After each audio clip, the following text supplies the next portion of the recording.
कर्पूरी ठाकुर की, भीमराव अंबेडकर की, अब्दुल कलाम की।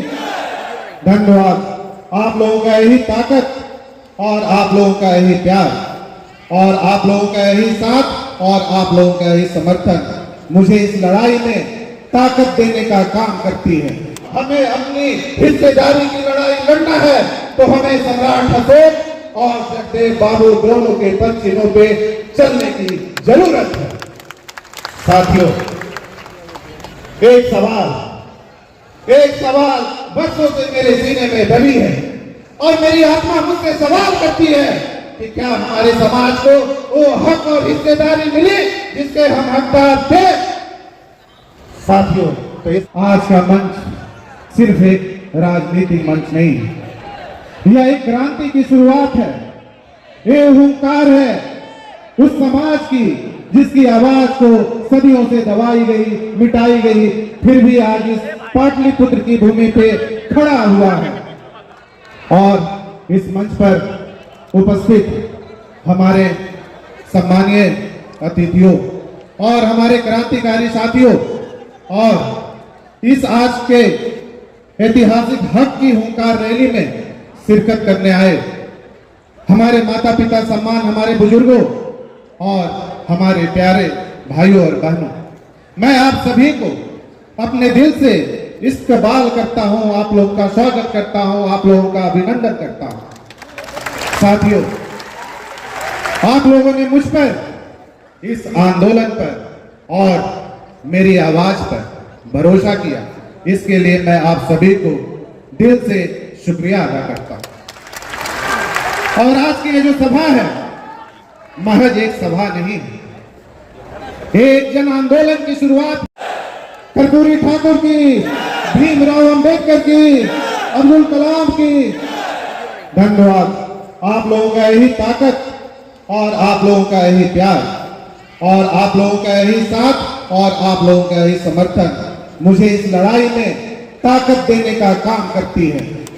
साथियों, आज का यह जो दिन है इतिहास में दर्ज होने वाला दिन, क्योंकि रैली सिर्फ एक रैली नहीं है, ये हक की हुंकार है और वो पुकार है जिस न्याय के लिए सदियों से हमारे समाज की आवाजों को बदलता गया, कुचला गया और आज वो भटकता हुआ सच है जिसको आज यहाँ के सत्ताधारियों ने हमारी आवाज को कुचलते गए, लेकिन आज इस पाटलिपुत्र की भूमि पे फिर से खड़ा हुआ है और आज इस बापू सभागार के हौद से उस दबी हुई आवाज को गजरने आए हैं। और यह जो आवाज है सिर्फ मेरी आवाज नहीं है साथियों, यह आवाज उस हर माँ की है जो अपने बेटी को खोया है, ये आवाज वो हर पिता की है जिसने अपने जवान बेटा को खोया है, ये आवाज उस बहन की है जो आज भी अपने आप को असुरक्षित महसूस करती है और ये आवाज उस हर बिहार के युवा की है जो अपने पेट पालने के लिए दूसरे शहरों में पलायन करता है और ये आवाज उस समाज की है जो अपने सम्राट अशोक की विरासत को वापिस पाना चाहते हैं और ये आवाज जो 90% समाज की है जो अपने जगदेव बाबू के अधूरे सपने को पूरा करना चाहता है और ये आवाज वो 90% समाज की है जो दलित है, शोषित है, अल्पसंख्यक है, वंचित है और आज अपने हक के लिए आज यहाँ खड़ा है। ये हक की हुंकार है। साथियों, हम जब भी इतिहास की तरफ देखते हैं, जब भी हम इतिहास की तरफ देखते हैं तो सबसे पहले अपने सम्राट अशोक की छवि याद आती है। सम्राट अशोक एक ऐसे शासक थे जिन्होंने सिर्फ तलवार से नहीं बल्कि न्याय और धर्म और विचारों से इस देश का नेतृत्व किया था और शासन किया था।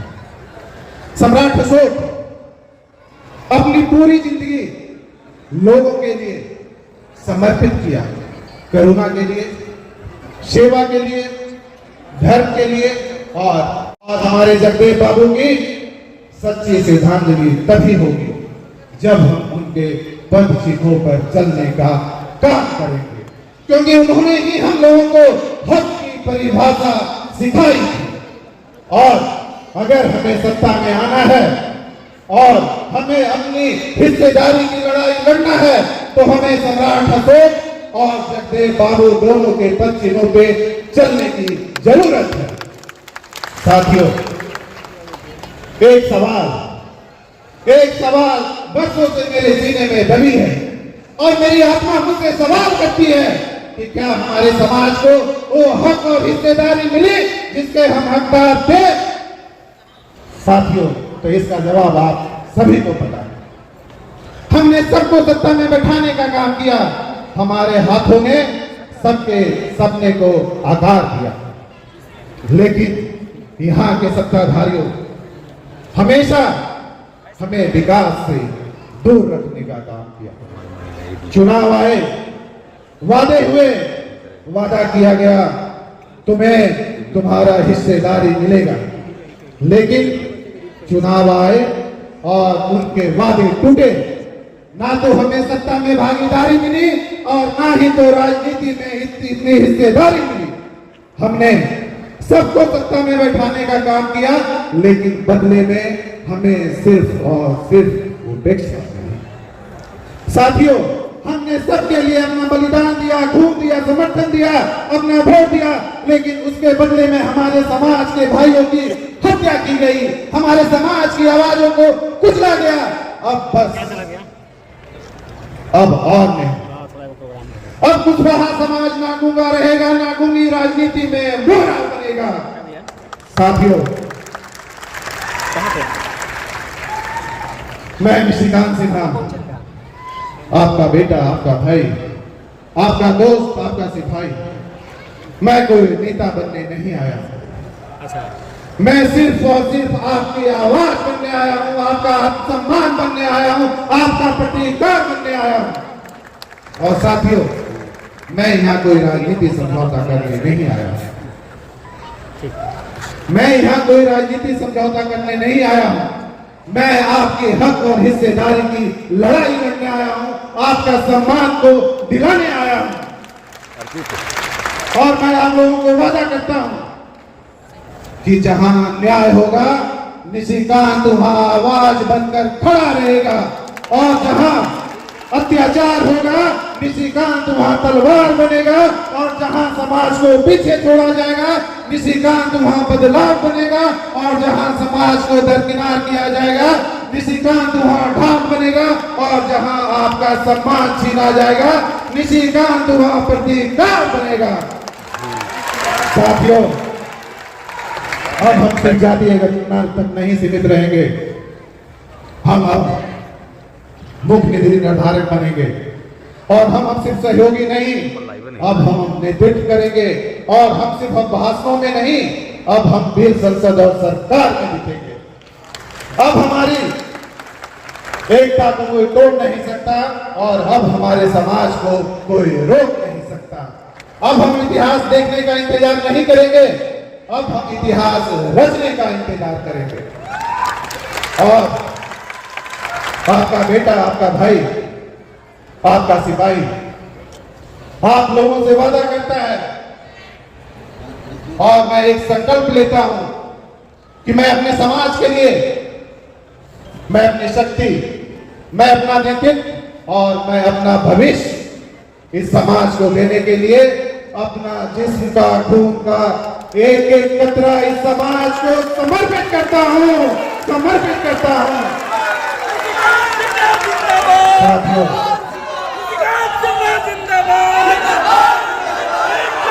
साथियों, आप लोगों का यही प्यार और यही समर्थन मुझे इस लड़ाई में ताकत देती है। और साथियों, आज का मैं जो दिन है, ये मैं कोई भाषण देने के लिए नहीं आया हूं, मैं सिर्फ और सिर्फ आप लोगों को जगाने के लिए आया हूं, ताकि आने वाले समय में आप अपने हक की हिस्सेदारी के लिए लड़ाई लड़े, और जो सम्राट अशोक एक इतिहास रच कर गए थे, वो फिर से हम लोग इतिहास रचने का काम करेंगे। और हम लोग जो बोलते हैं, हमारा समाज जो बोलता है कि हम सम्राट अशोक के वंशज हैं और जगदेव बाबू के अनुयायी है, सब छोड़। अगर आप सच में सम्राट अशोक के वंशज होते तो आप दूसरे का झंडा ढोने का काम नहीं करते। सम्राट अशोक के वंशज कभी भी दूसरे का झंडा नहीं ढोए। तो हम फिर किसी और का झंडा और किसी का झोला क्यों ढोने का काम करेंगे? हम तो उन्हीं के वंश हैं, हम तो उन्हीं के अंश हैं और हम जगदेव बाबू के अनुयायी भी हैं। तो हम झंडा ढोने का काम नहीं करेंगे, हम खुद पूरे देश को झंडा ढुलवाने का काम करेंगे और आने वाले समय में अपना हक और हिस्सेदारी लेकर रहेंगे। इसके लिए आप सभी को एकत्रित होने की जरूरत है और सिर्फ मैं आप लोगों के लिए अपना सब कुछ छोड़कर, अपना व्यापार, अपना बिजनेस, अपना परिवार, अपना बच्चे, अपने सब कुछ छोड़कर सारा कुछ सिर्फ समाज के लिए मैंने दाव लगाया, ताकि आने वाले समय में हमारा समाज एक मजबूत और एक सशक्त समाज बने।